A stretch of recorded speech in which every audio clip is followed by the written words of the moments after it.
Salutations Israël, c'est Frère Willy. Bienvenue sur Kéros, le podcast spirituel. Alors Kéros, c'est le podcast où nous échangeons sur l'actualité présente ou passée, la vie en général, mais toujours sous un éclairage spirituel, voire même parfois mystique, mais toujours d'un point de vue biblique. Donc aujourd'hui, nous allons échanger sur un événement qui défraie la chronique dans le monde de la musique en général et du hip-hop en particulier. Alors cet événement, que certains définissent comme une tragédie, d'autres comme un accident, bref, la toile est très partagée sur le sujet.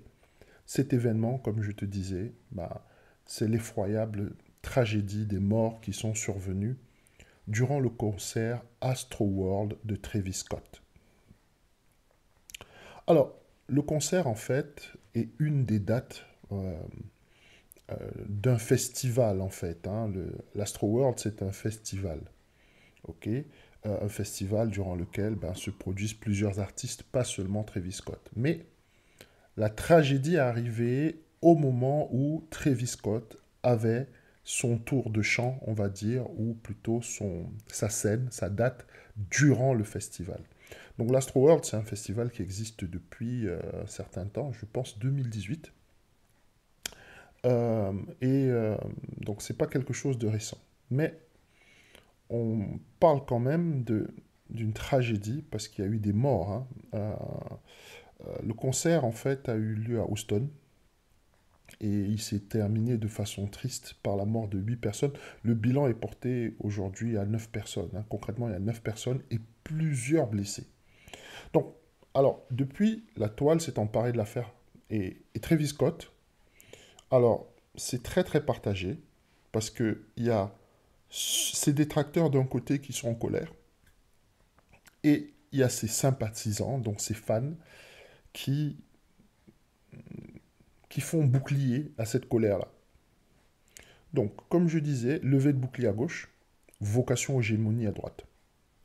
Donc, l'événement est clivant. Donc, il y a vraiment, les gens sont partagés. Et même dans le monde chrétien, euh, certains demandent de prier pour Travis Scott. Donc, il y a des églises qui ont demandé de prier pour Travis Scott pour que Yah, Elohim, le relève. D'autres ont un tout autre avis sur le sujet. Ils disent que cette tragédie-là, c'est un rituel satanique que Travis Scott a effectué, d'accord, pour sacrifier en fait des gens à la gloire de son Dieu ou de sa religion ou peu importe. Concrètement, pour eux, c'est un rituel satanique qui a abouti à un sacrifice. Donc, beaucoup de confusion. Donc même chez les élus, bon, en même temps c'est un signe des temps, c'est pas très surprenant. Quand tu lis la Bible dans 1 Corinthiens 14, 33, je te la lis en anglais parce que c'est la version King James, ça te dit For God is not the author of confusion, but of peace, as in all churches of the saints. Concrètement, Dieu n'est pas l'auteur de la confusion. Chaque fois qu'il y a de la confusion quelque part, sache bien que Dieu n'est pas là. Pourquoi? Parce que ton Dieu, c'est un Dieu d'ordre. Il n'aime pas le désordre. Il travaille dans l'harmonie, il travaille dans la paix. C'est quelque chose que tu ne dois pas oublier. Parfois, autour de toi, il y a du désordre, mais au-dedans de toi, il ne doit y avoir aucune confusion. La paix doit toujours être intérieure lorsque tu fais les choses pour Dieu. Si tu fais quelque chose pour Dieu et que tu ressens un trouble, que tu ressens euh, euh, un malaise, d'accord? Sache bien que dans cette affaire-là, il faut que tu questionnes soit la raison pour laquelle tu le fais, peut-être que euh, peut-être que tu fais une bonne chose, mais les motivations sont mauvaises. Dans tous les cas, travailler pour Dieu n'amène jamais à la confusion, ça amène toujours à la paix. Même si autour de toi, il y a du chaos, au-dedans de toi, il y a quelque chose qui te dit que tu sais ce que tu fais. Et même si les gens ne comprennent pas, toi, tu avances. Mais je vais revenir sur Travis Scott. C'est le plus important et c'est le sujet de notre partage. La question qui se pose aujourd'hui, c'est Travis Scott et l'Astro World. Rituel ou simple accident. concrètement, Travis Scott est une victime, comme les pauvres âmes qui ont péri pendant ce concert, ou est-ce qu'il est l'auteur, justement, de toute cette tragédie? Moi, mon but ici, c'est pas de te donner un verdict. Je ne suis pas un juge. Je crois qu'en matière de justice, seul Elohim est qualifié pour trancher et donner une sentence. Mais je vais te donner un certain nombre d'éléments et te laisser te faire ton idée sur ces événements. Donc, fais comme moi, prends une tasse de thé ou de café, de quoi grignoter, parce que nous allons entrer en profondeur dans ces événements et c'est pas quelque chose qu'on va faire en 2 minutes. Ok? Je te laisse en musique avec Juan Sanchez sur le son Heading to Dreamland. À tout de suite.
Wow, c'était Heading to Dreamland de Juan Sanchez. Une musique qui transporte, c'est tout ce que je peux te dire. Donc on revient sur l'Astro World et Travis Scott. Donc bienvenue pour ceux qui nous rejoignent à nouveau sur le podcast. C'était juste un break pour qu'on puisse continuer tranquillement sur le sujet du jour. Le sujet du jour, c'est simple, hein. C'est la tragédie du concert Astroworld de Travis Scott et la question qui est posée, rituel ou accident, qu'est-ce qui s'est passé concrètement? Donc avant de nous poser la question de savoir si c'était un rituel, et avant de qualifier la tragédie d'Astroworld de rituel, il faut d'abord savoir ce que c'est. Bon, le mot rituel, il est employé à tort et à travers, et plus souvent à tort qu'à raison. Donc, quand tu te balades sur le net, tu vas voir qu'il y a beaucoup de définitions, et dans le dictionnaire aussi. Mais en fait, ces définitions ne font qu'effleurer le sujet sans vraiment rentrer en profondeur. Donc, je vais, par la grâce d'Elohim, essayer de nous donner la véritable signification du mot. Je vais passer au-dessus des définitions, des dictionnaires et autres, pour nous amener dans l'étymologie du mot. Les hommes ont toujours utilisé des mots pour définir des énergies. C'est d'ailleurs le but de leur présence sur Terre. Euh, Lorsque Dieu envoie Adam sur Terre, ça a toujours été dans le but de baptiser les créatures, donc la création, et de la parfaire. Ok. Et donc pour ça, Dieu a donné le verbe à Adam, donc la capacité de parler, la capacité de s'exprimer, et il a enseigné à Adam à reconnaître les énergies et à pouvoir les définir. Je ne veux pas rentrer dans les détails, mais si tu as écouté le tout premier épisode de Kéros, la Genèse en question, nous avions déjà abordé le sujet d'Adam et sa capacité à voir avec ses yeux spirituels, donc à discerner l'énergie des choses. C'est en connaissance de cause qu'Adam baptisait les créatures, donnait un nom à la création. C'est parce qu'il avait des yeux spirituels qui étaient ouverts et qui lui permettaient de voir l'énergie de ces créatures-là. Ok. En ce qui concerne donc le rituel, les hommes ont toujours utilisé des mots pour définir des énergies. Et le mot rituel, en fait, nous vient du latin ritualis. Ritualis, que l'on peut définir comme un acte ou une procédure que l'on effectue de façon répétitive, ça c'est le premier point, et délibérée pour des raisons religieuses. Donc nous comprenons qu'un rituel est une procédure, donc une série d'événements ou d'actes ou d'actions que l'on fait de façon consciente et toujours dans un but spirituel. Je répète, une action que l'on fait de façon consciente et toujours dans un but spirituel. Donc, j'insiste dessus parce que le mot rituel est associé à tout de nos jours, même au fait de fumer une cigarette après un repas ou de prendre son café le matin au réveil. Ce ne sont pas des rituels. Ça, ce sont juste des habitudes ou des coutumes. Par exemple, dire bonjour le matin n'est pas un rituel, c'est juste une coutume. En Chine, par exemple, les gens ne se disent pas bonne nuit avant de se coucher le soir. Et encore moins bonjour le matin. Ils ont d'autres manières de, bien sûr, se saluer ou de s'exprimer. Mais le bonjour et le bonne nuit, ça n'existe pas chez eux. C'est juste pour te montrer que ce ne sont pas des rituels. Pour toi, c'est quelque chose d'inconcevable. Quelqu'un qui ne dit pas bonjour, quelqu'un qui ne dit pas bonne nuit. Mais sache que dans d'autres cultures, les gens ne font pas ça et tout se passe très bien. Donc, bonjour, bonne nuit, bon après-midi, tout ça, toutes ces formules de politesse qu'on utilise, ce ne sont pas des rituels. Tout ce que tu fais de façon répétitive, par exemple, c'est pas un rituel. Donc, moi, je me rase tous les matins et je me brosse les dents, comme tout le monde. Mais ce n'est pas un rituel. Il n'y a aucune connotation dans le spirituel, dans le fait de se brosser les dents et de se raser le matin. C'est juste une habitude. Le jour où l'on mettra en place un système pour se laver les dents sans prendre de dentifrice et de brosse à dents, ne t'inquiète pas, je vais me débarrasser de ces deux objets sans hésiter. C'est parce que c'est juste une habitude qui correspond à un besoin.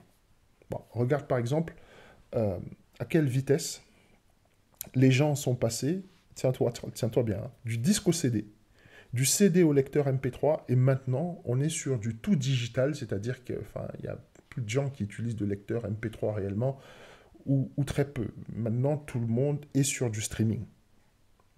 Donc, où est-ce que je veux en venir? Et tu vas remarquer que maintenant, les gens qui ont encore des disques, bah, c'est souvent quelques passionnés, hein, et des DJ. C'est pour te dire à quelle vitesse les gens changent d'habitude. Ce ne sont pas des rituels euh, que nous avons dans nos vies, contrairement à ce que la société veut nous faire croire, parce il y a une grosse tendance maintenant à enlever le sens aux mots pour que tu ne puisses plus réellement définir les choses correctement. Mais ça, c'est voulu, ne t'inquiète pas. Un jour, on aura à revenir sur les fondements de la société, son mode de fonctionnement et sur l'éducation en général, pour que tu comprennes que on veut de moins en moins que les gens soient éduqués, on veut de moins en moins que les gens sachent de quoi ils parlent, sachent réellement ce qu'ils font, pour bien sûr pouvoir les tromper mieux, en fait. Je t'invite à lire les livres de Noam Chomsky. C'est un maître en la matière, hein, sur tout ce qui est propagande, etc. La plupart des gens qui sont dans la publicité, j'ai travaillé dans la publicité un certain temps, euh, s'intéressent, lisent beaucoup et considèrent Noam Chomsky comme un maître en la matière. Bon, je ferme la parenthèse. Revenons sur le rituel.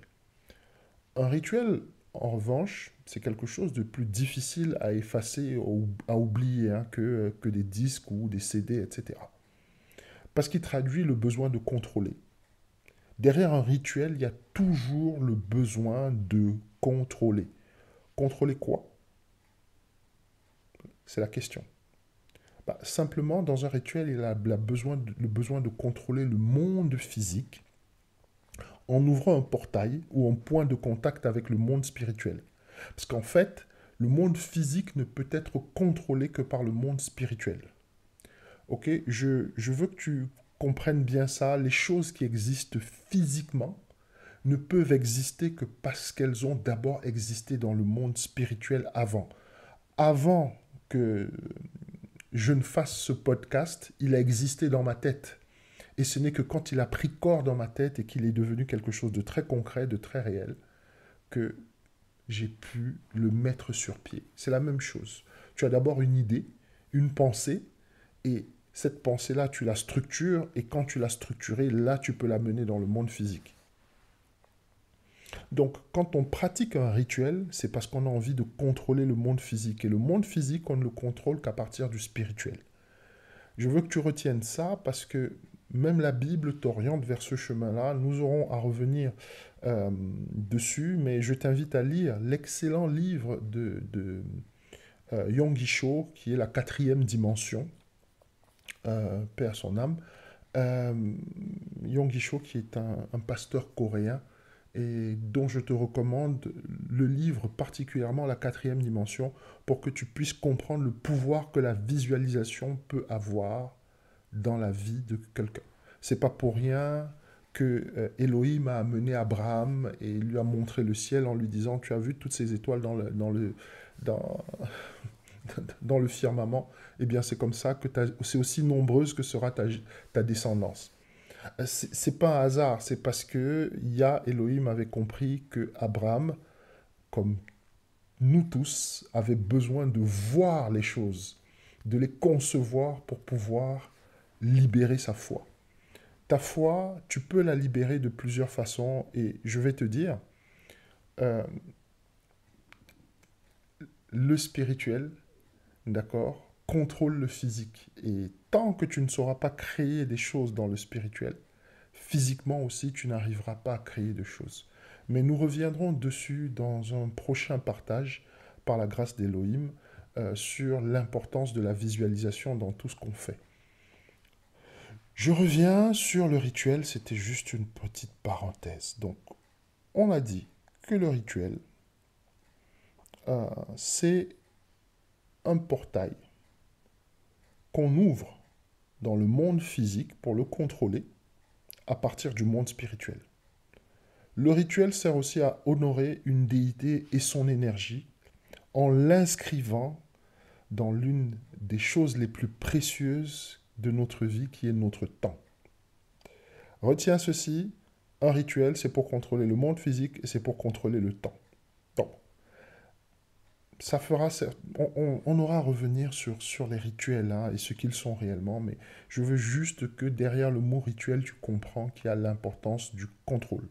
Donc, pour faire court, retiens qu'un rituel est un acte ou une procédure que l'on met en place dans le monde physique dans le but de contrôler le temps, le ralentir, le prolonger, l'accélérer, mais aussi d'honorer une déité ou une entité spirituelle en créant un portail entre le monde spirituel et le monde physique.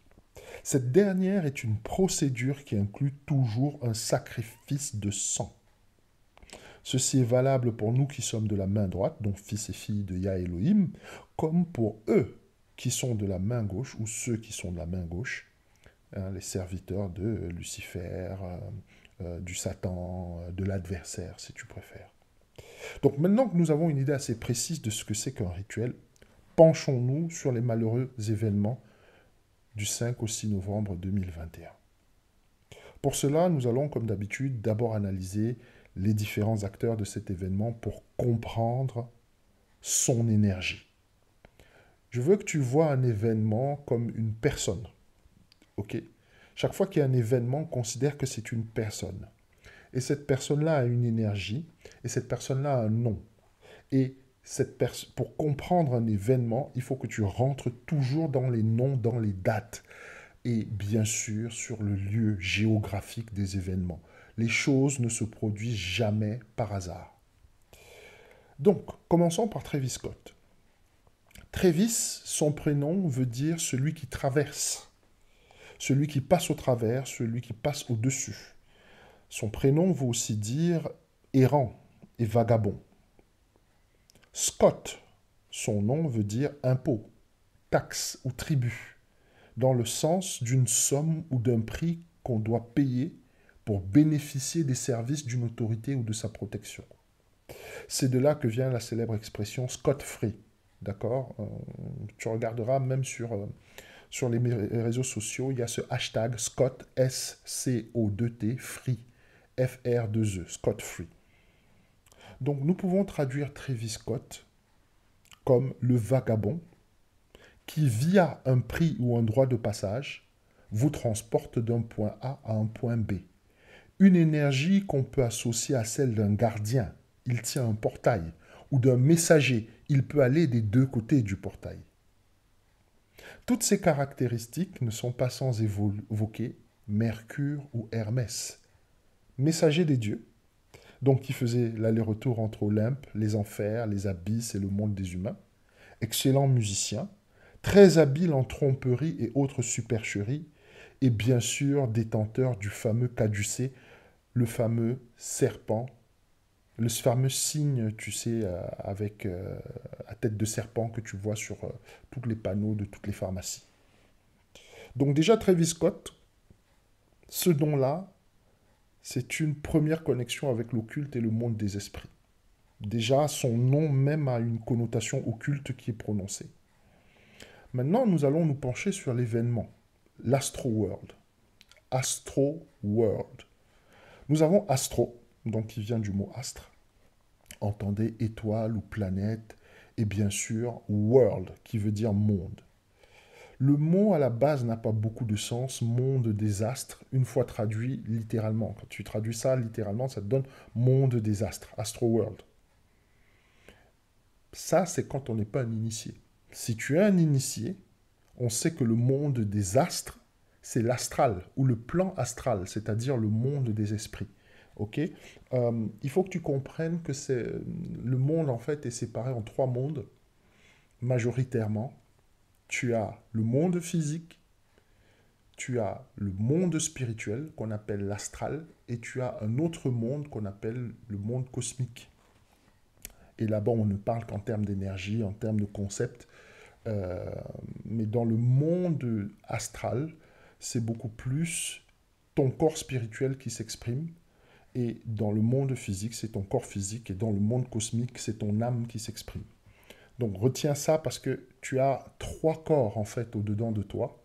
Tu as ton âme, tu as ton corps, tu as ton esprit, d'accord? Et chacun de ces corps que tu possèdes à l'intérieur de toi évolue dans un monde à part entière. Et quand tu es un initié, quand Yah Elohim t'a fait la grâce de te développer spirituellement, eh bien, tu te projettes dans ces trois mondes de façon égale et entière. Ok. Et ça, c'est un tout petit peu le concept que nos amis euh, des, de la scientologie te vendent en fait. Et tous ceux qui te parlent de développement personnel, etc., c'est ce qu'ils te vendent en fait. C'est cette capacité que tu as à pouvoir te développer dans les trois mondes. Et bien sûr, ils ne te disent pas clairement exactement ce qu'ils te vendent, mais dans le fond, c'est cette marchandise-là qu'ils vendent.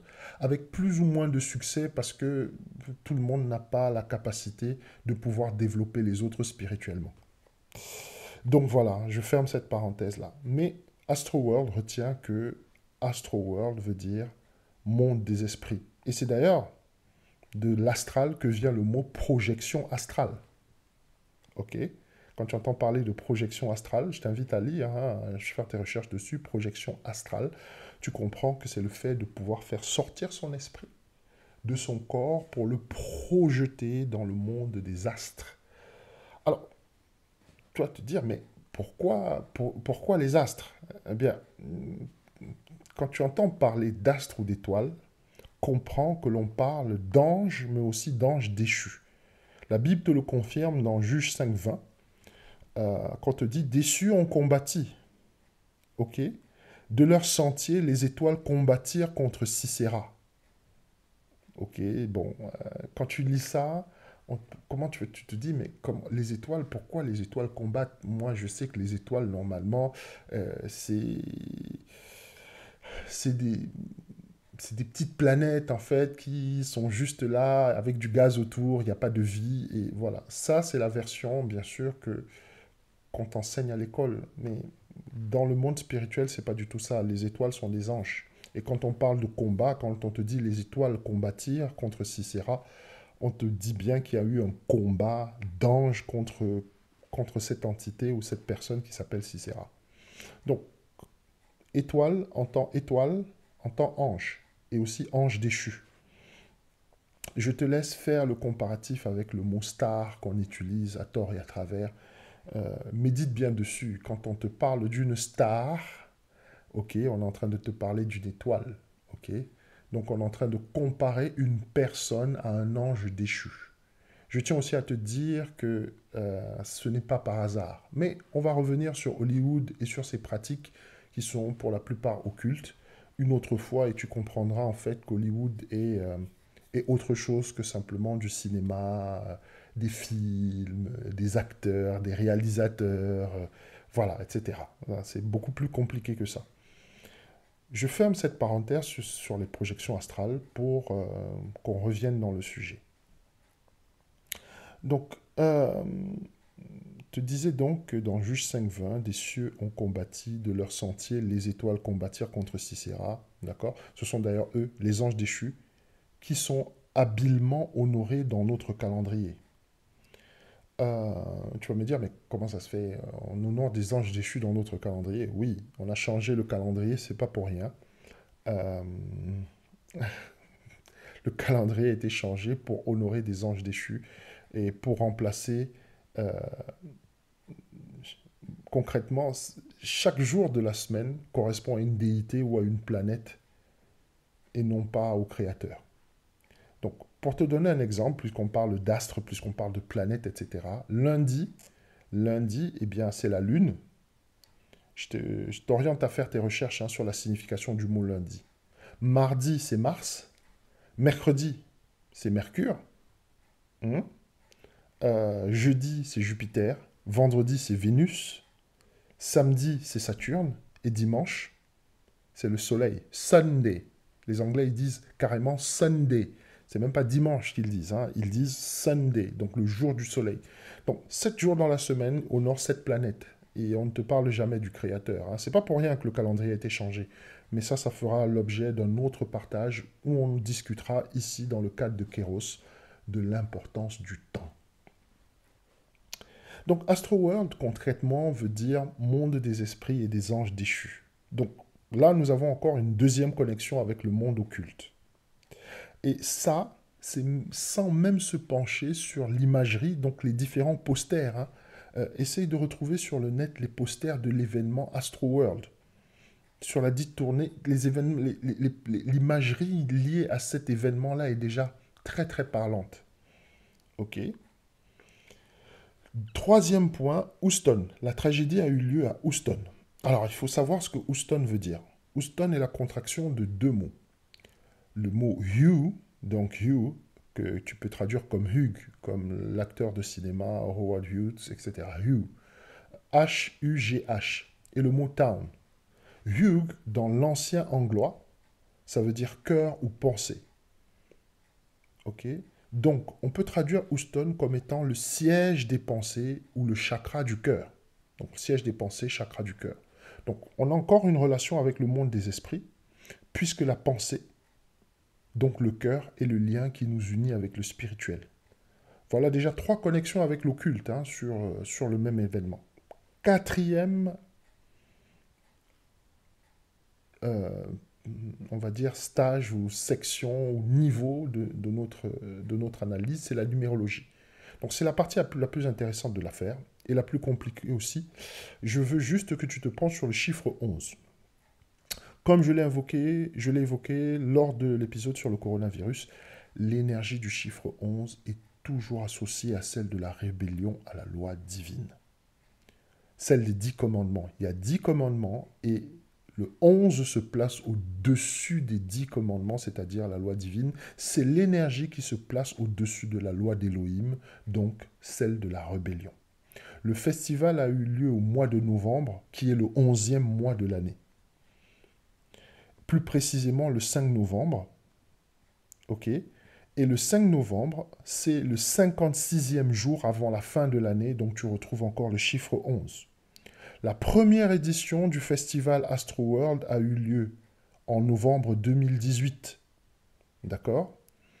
Et tu retrouves dès la création encore le chiffre 11. Novembre, 11e mois de l'année. 2018, encore le chiffre 11, puisque 2018, tu fais l'addition hein, très simple du 2 plus 1 plus 8. Et tu as 11.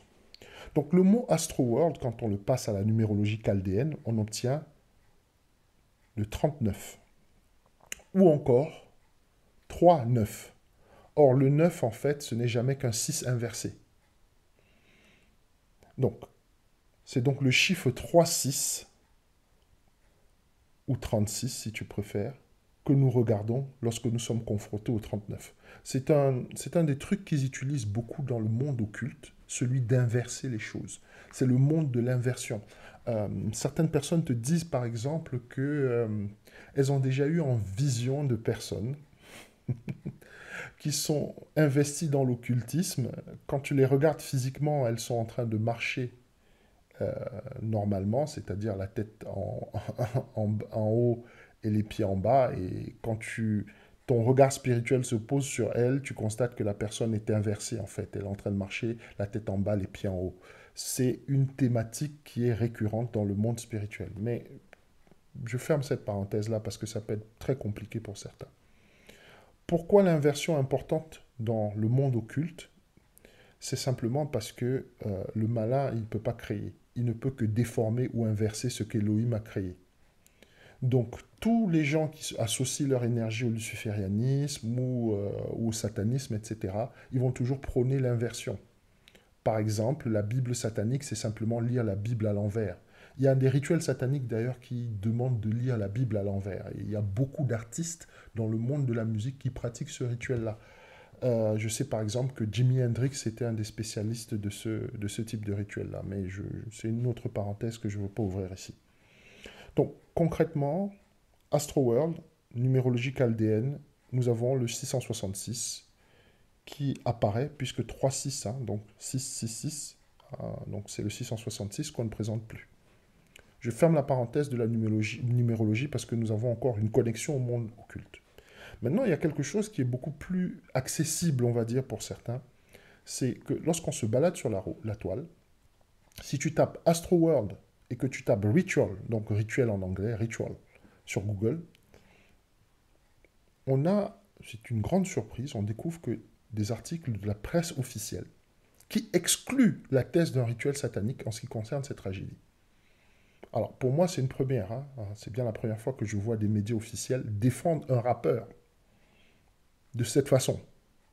Surtout que les accusations qui sont proférées contre ce rappeur, celles de rituel satanique, ce sont ces mêmes personnes-là, ces mêmes médias qui qualifient ces accusations de thèse conspirationniste, donc totalement dénuées de fondement. Si tu arrives dans les médias officiels et que tu commences à parler de rituel satanique, euh, on va croire que tu travailles du chapeau.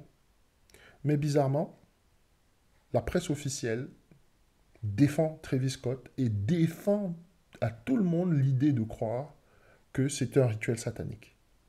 Sur un autre plan, TikTok est en train d'enlever toutes les vidéos accréditant la thèse d'un rituel satanique à Astroworld et YouTube aussi lui emboîte le pas. Moi je dis que c'est très inquiétant. Quand vous voyez les médias défendre quelqu'un ou défendre quelque chose ou défendre une entité, comprenez simplement que les médias travaillent pour le système. Et le système n'est pas celui d'Élohim. Le système, c'est celui de l'adversaire. C'est celui du prince de ce monde. Hein? C'est celui de Lucifer. C'est le système. Rappelle-toi, lorsque Yeshua, dans Matthieu 4, est emmené à sa sortie du désert, il est tenté par le diable et Satan lui dit, écoute, si tu te prosternes devant moi, regarde, je demanderai à toutes les nations de cette terre de se prosterner devant toi. C'est bien que le diable contrôle toutes les nations de cette terre, sinon il ne proposerait pas un tel pacte à Yeshua. Donc, comprends que derrière les médias, il y a toujours la main de l'ennemi. C'est pour ça que les médias, beaucoup de gens même commencent à arrêter d'écouter les médias, d'arrêter d'écouter la télévision, d'ouvrir leur télévision, de regarder des émissions de télé. La plupart des gens commencent à comprendre que derrière les médias, il y a une machine à propagande. Ce n'est pas de l'information qu'ils font, c'est de la propagande. Et c'est aussi pour ça que les médias alternatifs, donc des petites chaînes sur YouTube, des podcasts comme les miens, euh, et bien d'autres aussi, des magazines parfois sur des petites applications, etc., ont pris un certain essor. Il y a des sites internet qui sont spécialisés dans l'information alternative parce que nous savons que les médias sont au service des multinationales et nous savons aussi qui est derrière la plupart des multinationales. Il suffit d'analyser les logos pour savoir que les multinationales, eh bien, c'est pas vraiment l'évangile de Christ qui les intéresse. Je ferme cette parenthèse-là parce que c'est encore un autre sujet qui fera certainement partie des prochains partages sur notre podcast. Et je t'invite vraiment à rester connecté parce qu'il y a de très très bonnes choses que nous allons pouvoir partager. Donc, nous avons Travis Scott qui est défendu par la presse, nous avons Travis Scott qui est défendu par YouTube, par TikTok, etc. Et tu te demandes, mais comment ça se fait que ce bonhomme-là, alors qu'il y a eu des tragédies, il y a eu des morts à son concert, il y a tout... Comment ça se fait qu'il soit aussi défendu? Eh bien, la réponse, elle est très simple. Quand tu regardes Travis Scott, tu regardes juste à qui il est affilié. Il est affilié au clan des Kardashian.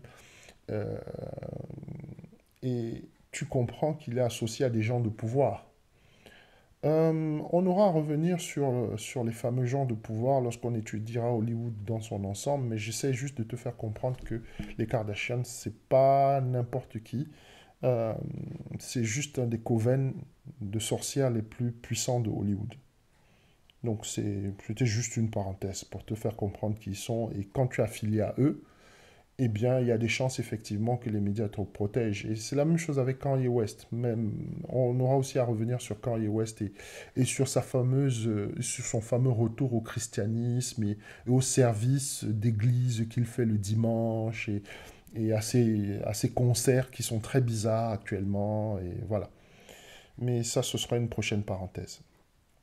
Donc voilà, moi, ce qui est très intéressant là-dessus, c'est que je t'ai apporté 5 points et je souhaite que tu puisses analyser ces points-là pour te faire une idée de qui est Travis Scott, de ce qu'il peut faire, de ce qu'il propose, de regarder sa musique, de regarder ses clips, et tu te feras une idée de savoir si ce qui se passe à Astroworld mérite, d'accord, qu'on prenne sa défense, ou demande qu'on prie pour lui, en fait, pour que euh, il puisse sortir de là où il est. Voilà, donc c'était ma perspective hein, sur l'Astro World Tour et sur la question rituel ou accident. J'ai ma réponse à moi. Je souhaite que tu te fasses la tienne. Et une fois de plus ici, je tiens à rappeler que nous n'avons pas à lutter contre la chair et le sang. Ce n'est pas contre Travis Scott que nous nous battons. Nous nous battons contre les principautés, nous nous battons contre les esprits méchants dans les hauts lieux célestes, nous nous battons contre les dominations. Voilà nos adversaires. Nous ne nous battons pas contre des hommes, nous nous battons contre un système. Nous nous battons contre des armées spirituelles. Ok? Donc voilà. Donc voilà, nous arrivons au terme de notre partage. Et mon souhait, c'est qu'avec les éléments que je t'ai apportés, bah, tu puisses te faire une idée des forces qui sont à l'œuvre derrière cette tragédie. Euh, les temps sont mauvais. Moi, je t'invite à la plus grande des prudences en cette fin d'année. Parce que d'autres sacrifices auront lieu pour le solstice d'hiver. L'année n'est pas finie. Le combat continue. La Bible nous enseigne que l'ennemi est comme un lion rugissant cherchant qui dévorer. Euh, et ma prière, c'est que la main d'Élohim soit sur toi et sur les tiens. Donc paix et force à toi et sur les tiens. Voilà les amis, c'est la fin de ce partage. Euh, on se retrouve très bientôt dans le cadre de Kéros pour un autre échange. Voilà, comme je t'ai dit la dernière fois, bah, je suis sur Spotify, je suis sur Spreaker euh, et je suis aussi sur YouTube. Donc, et bientôt, on aura peut-être une connexion. J'essaierai de faire une connexion avec Facebook pour qu'on puisse avoir des échanges aussi sur Facebook, mais c'est en projet. Voilà, tu peux regarder et t'informer et apprendre beaucoup sur le blog www.frèrewilly.online. Là-dessus, j'ai une connexion avec le blog. Et balade-toi dans le blog, il y a pas mal d'enseignements qui sont sympas. Il y a pas mal de posts qui sont très intéressants et que je ne manquerai pas d'ailleurs d'aborder dans le cadre de Kéros. Voilà, bah c'est la fin. On se retrouve très bientôt pour une prochaine édition de Kéros, le podcast spirituel. À très bientôt Israël. Prends soin de toi. Bye.